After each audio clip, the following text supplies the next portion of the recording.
اعوذ باللہ من الشیطان الرجیم۔ میں اللہ کی پناہ مانگتا ہوں مردود شیطان سے۔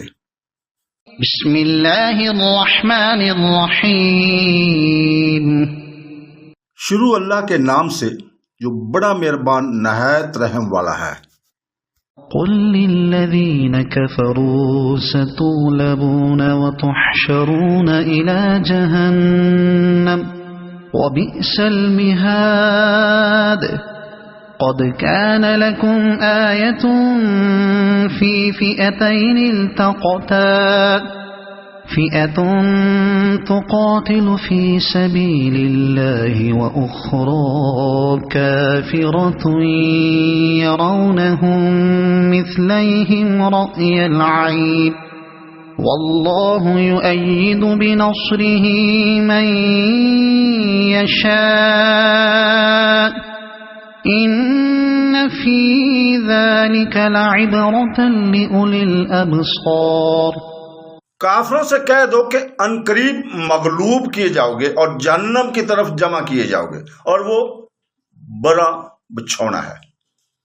یقیناً تمہارے لیے عبرت کی نشانی تھی ان دو جماعتوں میں جو قت گئی تھیں۔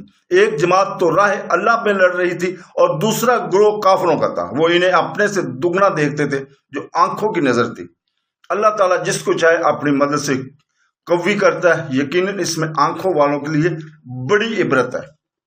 اس آیت مبارکہ میں آیت نمبر 12 اور 13 میں اللہ تعالیٰ فرماتا ہے کہ اے محمد صلی اللہ علیہ وسلم کافروں سے کہہ دیجئے کہ تم دنیا میں بھی ذلیل اور مغلوب کیے جاؤ گے، ہارو گے اور متحد بنو گے، اور قیامت کے دن بھی ہانک کر جہنم کی طرف جمع کیے جاؤ گے جو بدترین بچھونا ہے۔ سیرت ابن اسحاق میں ہے کہ جب بدر کی جنگ سے حضور مظفر و منصور واپس ہوئے تو بنو قینقاع کے بازار میں یہودیوں کو جمع کیا اور فرمایا اے یہودیوں، اس سے پہلے کہ تمہیں بھی ذلت اور پستی دیکھنا پڑے اسلام قبول کر لو۔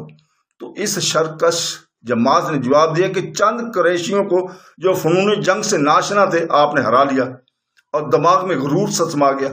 اگر ہم سے لڑائی ہوئی تو ہم بتا دیں گے لڑنے والے ایسے ہوتے، آپ کو اب تک ہم سے پاڑا ہی نہیں پڑا۔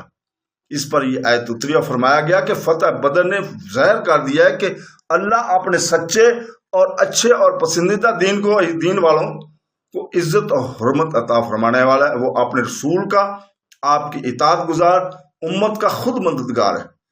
وہ اپنی باتوں کو ظاہر اور غالب کرنے والا۔ دو جماعتیں لڑائی میں گتھم گتھا ہو گئی تھی، ایک صحابہ کرام کی اور دوسری مشرکین قریش کی۔ یہ واقعہ جنگ بدر کا ہے۔ اس دن مشرکین پر اس قدر روب غالب آیا اور اللہ نے اپنے بندوں کی اس طرح مدد کی کہ وہ مسلمان گنتی میں مشرکین سے کہیں کم تھے، لیکن مشرکوں کو دگنے نظر آتے تھے۔ مشرکوں نے لڑائی شروع ہونے سے پہلے جاسوسی کے لیے عمیر بن سعد کو بھیجا تھا، جس نے آخر اطلاع دی تھی کہ 300 ہیں، کچھ کم یا زیادہ ہوں گے، اور واقعہ بھی یہی تھا کہ صرف 310 اور کچھ تھے۔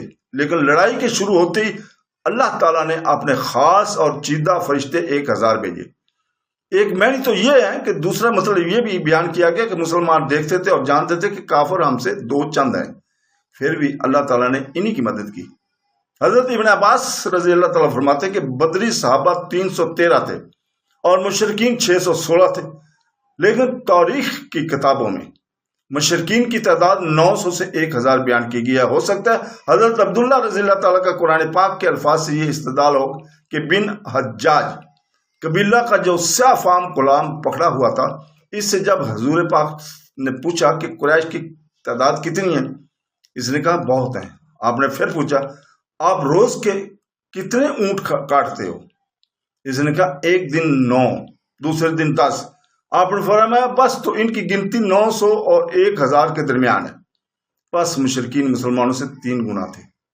لیکن یہ یاد رہے کہ عرب کہہ دیا کرتے ہیں کہ میرے پاس 1000 تو ہیں، لیکن مجھے ضرورت ایسے ہی 2 گنا کی ہے۔ اس سے ان کی مراد 3000 ہوتی ہے۔ اب کوئی مشکل باقی نہ رہی، لیکن یہ ایک سوال ہے، وہ یہ کہ قرآن کریم میں اور جگہ ہے کہ جب آمنے سامنے آ گئے تو اللہ تعالیٰ نے انہیں تمہاری نگاہوں میں کم کر کے دکھایا تاکہ جو کام کرنے کا فیصلہ اللہ کر چکا تھا وہ ہو جائے۔ بس اس آیت سے معلوم ہوتا ہے کہ اصل تعداد سبھی کم نظر آئے، اور مدرجہ بالا آیت جو ہم نے بیان کیا معلوم ہوتا ہے کہ زیادہ بلکہ دگنے نظر آئے۔ تو دونوں آیتوں میں تطبیق کیا ہوگی؟ اس کا جواب یہی ہے کہ اس آیت کا شان نزول اور تھا اور اس کا وقت اور تھا۔ حضرت ابن مسعود رضی اللہ تعالیٰ فرماتے ہیں کہ بدر والے دن ہمیں مشرکین کچھ زیادہ نہیں لگے، ہم نے غور سے دیکھا پھر بھی یہی معلوم ہوا کہ ہم سے ان کی گنتی زیادہ نہیں۔ دوسری روایت میں ہے کہ مشرکین کی تعداد ہمیں اس قدر کم معلوم ہوئی کہ میں نے اپنے پاس کے ایک شخص سے کہا کہ یہ لوگ تو کوئی 70 ہوں گے۔ اس نے کہا نہیں 100 ہوں گے۔ جب ان میں سے ایک شخص پکڑا گیا تو ہم نے اس سے مشرکین کی گنتی پوچھی، اس نے کہا کہ 1000 ہے۔ اب جب کہ دونوں فریق ایک دوسرے کے سامنے صفیں باندھ کر کھڑے ہو گئے تو مسلمانوں کو یہ معلوم ہونے لگا کہ مشرکین ہم سے دگنے ہیں، یہ اس لیے کہ انہیں اپنی کمزوری کا یقین ہو جائے اور یہ اللہ پر بھروسہ کر لیں اور تمام توجہ اللہ کی جانب پھیر لیں اور اپنے رب تعالیٰ سے آنت اور امداد کی دعائیں کرنے لگے۔ ٹھیک اسی طرح مشرکین کو مسلمانوں کی تعداد دگنی معلوم ہونے لگی تاکہ ان کے دلوں میں رعب اور خوف بیٹھ جائے اور گھبراہٹ اور پریشانی بڑھ جائے۔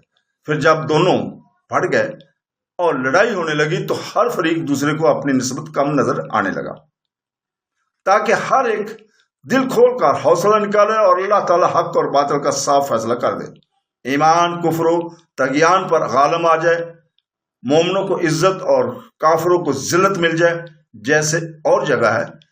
یعنی البتہ اللہ تعالیٰ نے بدر والے دن تمہاری مدد کی، حالانکہ تم اس وقت کمزور تھے، اسی لیے یہاں بھی فرمایا اللہ جسے چاہے اپنی مدد سے طاقتور بنا دے۔ پھر فرماتا ہے اس میں عبرت اور نصیحت ہے اس شخص کے لیے جو آنکھوں والا ہو، جس کا دماغ صحیح اور سالم ہو، وہ اللہ کے احکام کی بجا آوری میں لگ جائے اور سمجھ لے گا کہ اللہ اپنے پسندیدہ بندوں کی اس جہان میں بھی مدد کرتا ہے اور قیامت کے دن بھی ان کا بچاؤ کرے گا۔ صدق اللہ العظیم۔